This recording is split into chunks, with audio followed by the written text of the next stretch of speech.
Assalamualaikum warahmatullahi wabarakatuh. Akka fayyaa keessanii jirtu baga jiraatanis jecha egaa appii gabbuufatuu fi pilaastoodii keessanii haala kanaan ni galtan jechuudha. Haala kanaan galtanii booda haala kanaan ni barreeffatan jechuudha. Appiin haala kanaan isinii ba'a jechuudha. Appiin kana fakkaatu baay'ee waan jiruuf kun bareeda jechuudha. Amma haala kanaan gabbuufatu jechuudha. Erga silkii keessanii irratti gadi buufattan booda haala kanaan instaayil erga isinii ta'e booda maal gootan jala galtuu jechuudha. Amma kiyya haala kanaan banamee jira. Haala kanaan bilaa jettanii jala seentan jechuudha. Amma yeroo tokkoffaa haala kanaan isinii ba'a jechuudha. Haala kanaan isinii banama. Obsaan eeggattu jechuudha. Amma imeelii itti galchee jira. Keessa nama imeelii isin gaafata. Bakka kanatti googilii kayyuu irra dhooytanii imeelii itti naqxan jechuudha. Imeelii jechuun paaspoortii illee isin gaafatu jechuudha. Numa liqimsa nama fudhata jechuudha. Haala kanaan isin baha jechuudha. Yeroo jalqabaatiif jechuudha. Makiinaa kanneen keessa ka barbaaddan filattanii jechuudha. Ka barbaaddan filattanii haala kanaan mi'a nama fakkeenyaaf makiinaa tokko jechuudha filadhu. Makiinaa yeroo baay'ee irratti dalagu kun makiinaa kana jechuudha. Achi booda duratti deemtan jechuudha haala kanaan.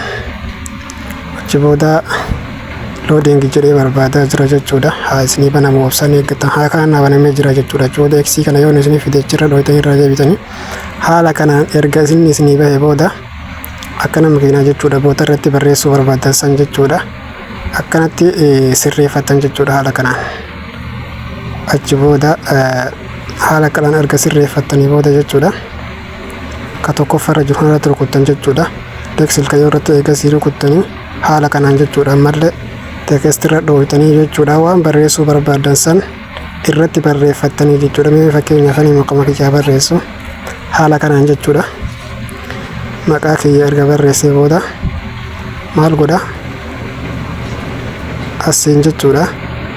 Yoo xiqqeessuu barbaade jechuudha. Fakkeenyaaf bakka irra galfachuu barbaadan irra galfattanii ana achirratti galchuu barbaade bakka tana tuutanii gara bitaa yoo harkiftan xiqqaata ammoo gara mirgaa yoo harkiftan haala kanaan guddataa jechuudha. Haala kanaan irra galfattanii raayitii irra qootan bakka raayitii jettu kana jechuudha. Amma karaa gabaabaa irratti barraa'ee jira siniif gala jedheeti yaada maaliif salphaadha waan taateef jechuudha. Haala kanaan bakka biraallee jechuudha kan irra barreeffachuu barbaadan haala kanaan jechuudha. Teekistii irratti dhooytanii haala kanaan peestii yaani miiqoo ammas bakka kanatti jechuudha. Haala kanaan irra barreeffatan jechuudha.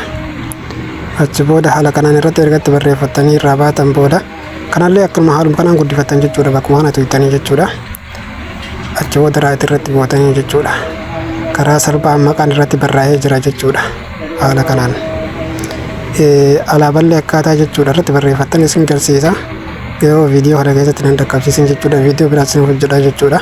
Haala kanaan yes kayyoo kana dhooytanii jechuudha. Amma duubatti deebitan bakka xiyyaa gubbaa kana dhooytanii jechuudha. Amma fakkeenyaaf geemii oofuu barbaada waan taateef jechuudha. Haala kanaan jechuudha. Ammallee bakkuma xiyyaa san dhooytanii duubatti deebitaniitiin duratti deebitan jechuudha. As keessa makiinaa bakka tana filattanii haala kanaan jechuudha fittisiistanii yoo keessan qulfii qabaate jechuudha qulfii hin qabne irra dhooytanii haala kanaan banattanii keessa seentanii jechuudha. Loodingiin jedhee barbaadee jechuudha isinii banama haala kanaan jechuudha. Karaa gabaabaa naaf banamee jira jechuudha. Haala kanaan geemii taphattanii jechuudha. Akka feetanitti irratti hojjechuu ni dandeessanii isin jedha viidiyoo itti aanu keessatti akkaataa alaabaa irratti sirreeffannu waa maraa isinitti agarsiisaa isin jedha.